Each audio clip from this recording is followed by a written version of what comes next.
Hello buddies, ഇന്ന് അമ്മയുടെ വക ഒരു കിടിലൻ പുഴുക്ക് കഴിച്ചാലോ? ഈ പുഴുക്കിന് വേണ്ടപ്പെട്ട സാധനങ്ങൾ നമ്മുടെ പറമ്പിൽ തന്നെ ഉള്ളതാണ് കേട്ടോ. നമുക്ക് അമ്മയോട് ചോദിക്കാം. അമ്മ, ഇന്നെന്താ അമ്മയുടെ വക സ്പെഷ്യൽ? അതെ, അതിനെന്തൊക്കെയാ വേണ്ടത്? കപ്പ, അതെ, വാഴക്കൂമ്പ്, കർമൂസ. Okay okay. ഇതിനായി എടുത്തത് അമ്മയുടെ തോട്ടത്തിലുണ്ടായിരുന്ന കർമൂസയാണ് കേട്ടോ. ഞാൻ ആദ്യമായിട്ടാണ് കർമൂസ എന്ന് കേൾക്കുന്നത്. പപ്പായ എന്നല്ലേ ബഡീസ് നമ്മളൊക്കെ കേട്ടിട്ടുള്ളത്? നിങ്ങളുടെ നാട്ടിൽ ഇതിന് വേറെ പേരുണ്ടെങ്കിൽ ഒന്ന് കമന്റ് ബോക്സിൽ പറയണേ. അങ്ങനെ കർമൂസ വെട്ടി ചെത്തി മിനിക്കെടുക്കുകയാണ് കേട്ടോ. പിന്നെ ഇതിനായിട്ട് വേണ്ടത് നമുക്ക് ഉണ്ണിക്കാമ്പാണ്. ഉണ്ണിക്കാമ്പ് എങ്ങനെ അരിഞ്ഞെടുക്കണം എന്നുള്ളതാണ് മെയിനായിട്ട് ശ്രദ്ധിക്കേണ്ട ഒരു കാര്യം. ഉണ്ണിക്കാമ്പ് നിങ്ങൾക്ക് അറിയാലോ, വാഴത്തണ്ടിനുള്ളിലുള്ള സാധനം. ഇങ്ങനെ നിരനിരയായിട്ട് അരിഞ്ഞെടുക്കുമ്പോൾ അതിൽ നൂലും കിട്ടും, പിന്നെ പോളയായിട്ടുള്ള ഭാഗവും അത് നമ്മൾ ഒഴിവാക്കണം കേട്ടോ. വാഴത്തണ്ടിൽ നിന്നും ഉണ്ണിക്കാമ്പ് വെട്ടിയെടുക്കാൻ അറിയാത്തതുകൊണ്ട് രാജേട്ടനാട്ടോ സഹായിച്ചത് ഞങ്ങളെ. അമ്മ പറഞ്ഞ പോലെ വാഴക്കൂമ്പ്, കർമൂസ, കപ്പ എല്ലാം റെഡി ആയിട്ടുണ്ട്. പിന്നെ മെയിൻ ആയിട്ടുള്ളത് ഉണ്ണിക്കാമ്പ്. എല്ലാം അമ്മയുടെ തോട്ടത്തിലുണ്ടായതാണ് കേട്ടോ. അമ്മയെ കുറിച്ച് പറയുകയാണെങ്കിൽ പാവം അമ്മ. അമ്മയുടെ എന്തെങ്കിലും ആവശ്യത്തിന് മാത്രമേ നമ്മളെ ശല്യം ചെയ്യുള്ളൂ. അമ്പലത്തിൽ പോകാനോ മരുന്ന് വാങ്ങിക്കാനോ ഒക്കെ. അത് എനിക്ക് വലിയ ബുദ്ധിമുട്ടുള്ള കാര്യമൊന്നുമല്ല. അമ്മ എന്നല്ല പറയേണ്ടത്, എനിക്കൊരു അമ്മൂമ്മയാണ്. എന്നെക്കാളും പ്രായമുള്ള പേരക്കുട്ടികൾ അമ്മയ്ക്കുണ്ട്.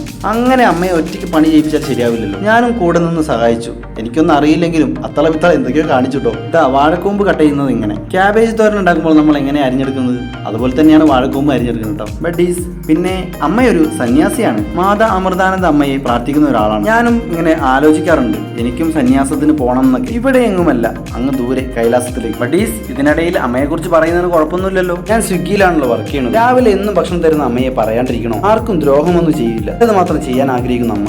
ഇതിനിടയിൽ സൂക്ഷിച്ചു നോക്കിയാൽ ഞാൻ കത്തി തിരിച്ചു പിടിച്ചിട്ടൊക്കെ കട്ട് ചെയ്യുന്നത് കാണാം. എന്നിട്ട് അമ്മയോടൊരു കുറ്റം പറയലും, കത്തി തീരെ മൂർച്ചയില്ല എന്നൊക്കെ. അങ്ങനെ കർമൂസ കട്ട് ചെയ്യുവാണ് ബഡീസ്. അടുത്തത് കപ്പ കട്ട് ചെയ്യുവാണ്. ഇനിയാണ് എങ്ങനെ ഉണ്ണിക്കാമ്പ് അരിഞ്ഞെടുക്കാം എന്നുള്ളത്. റൗണ്ട് ഷേപ്പിൽ അരിഞ്ഞെടുത്ത ഉണ്ണിക്കാമ്പ് ഒന്നുകൂടെ കുനുകുന അരിയണം കേട്ടോ. അങ്ങനെ എല്ലാ പരിപാടിയും കഴിഞ്ഞു ബഡീസ്. ഇനി അടുത്ത സ്റ്റെപ്പിലേക്ക് പോവാം. അത് കഴിഞ്ഞ് അമ്മയ്ക്ക് ഒരു സഹായം ചെയ്ത് കൊടുത്തു. അവിടെ മാകുന്ന അടിച്ചു വാരി.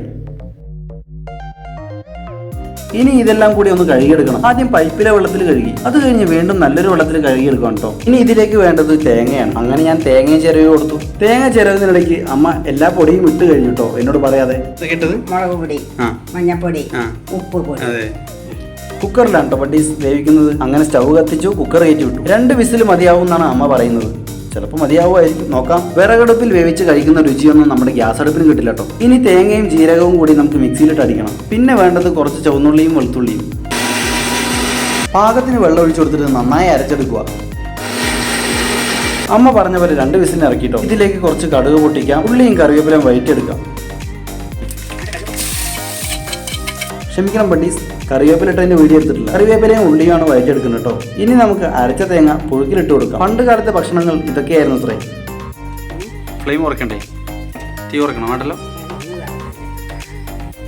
കുറച്ച് വെള്ളം കൂടിയ പോലെ തോന്നി, പക്ഷെ അമ്മ പറഞ്ഞത് ചൂടാറുമ്പോൾ ശരിയാവും എന്നൊക്കെ. ഇനി നമുക്ക് ഫ്ലെയിം കുറച്ച് കൊടുക്കാം. ഇനി മെയിനായിട്ട് നോക്കേണ്ടത് ഉപ്പല്ലേ ബഡീസ്. ടേസ്റ്റ് ചെയ്യാം. അത് കഴിഞ്ഞ് ഉള്ളി, കറിവേപ്പില, കടുക് പൊട്ടിച്ചത് അതിലേക്ക് ഇടാം. ഇനി എല്ലാം കൂടെ ഒന്ന് മിക്സ് ചെയ്തെടുക്കാം.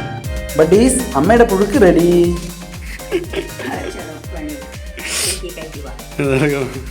ഇതാണ് ഞാൻ ജോലിക്ക് പോകാതെ വീട്ടിലിരുന്നാലുള്ള അവസ്ഥ. ഭക്ഷണത്തിന് യാതൊരു കുറവുമില്ല. പുഴുക്ക് മതി പറഞ്ഞപ്പോൾ അമ്മ പുഴുക്കും ചോറും തന്നു. ലീവായിട്ടുള്ള ദിവസങ്ങളിൽ ഒന്നല്ലെങ്കിൽ രാജേട്ടൻ തരും, അല്ലെങ്കിൽ അമ്മയാണ് ഫുഡ് തരിക. ബഡീസ്, ഇനി പുഴുക്ക് കഴിക്കാം. പുഴുക്ക് ഒരു രക്ഷയുമില്ല കേട്ടോ ബഡീസ്. കിടിലം പുഴുക്ക് തന്നെ. ചൂടായതുകൊണ്ട് തന്നെ അത്ര നേരെ കഴിക്കാൻ പറ്റിയില്ല.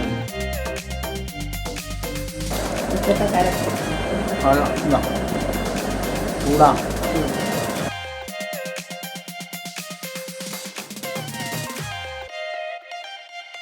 ഇതിങ്ങനെ പുഴുക്ക് തനിച്ചും കഴിക്കാം, അല്ലെങ്കിൽ ചോറിൻ്റെ ഒപ്പം കൂടെ കഴിക്കാം കേട്ടോ. ഞാൻ ഇതുപോലത്തെ ഒരു പുഴുക്ക് ആദ്യമായിട്ടാണ് കേട്ടോ ബഡീസ് കഴിക്കുന്നത്. മുമ്പ് ചക്കപ്പുഴുക്കും കപ്പപ്പുഴുക്കും മാത്രമേ കഴിച്ചിട്ടുള്ളൂ. അമ്മ പറഞ്ഞത് ഇനിയും ഇതിൽ ചേരുവകൾ ചേർക്കാമെന്നൊക്കെയാണ്.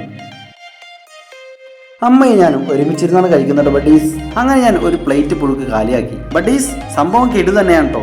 കിടുവെന്ന് പറഞ്ഞാലും പോരാ, അടിപൊളി. നിങ്ങൾ ഈ പുഴുക്ക് കഴിച്ചിട്ടുള്ളവരുണ്ടെങ്കിൽ ഒന്ന് കമന്റ് ചെയ്യണേ. ഇന്നത്തെ വീഡിയോ എല്ലാവർക്കും ഇഷ്ടപ്പെട്ടെന്ന് വിചാരിക്കുന്നു. ഞങ്ങളെ എല്ലാവരും ഒന്ന് സപ്പോർട്ട് ചെയ്യുക. ലൈക്ക് ചെയ്യുക, ഷെയർ ചെയ്യുക, സബ്സ്ക്രൈബ് ചെയ്യുക. Okay, tata, by.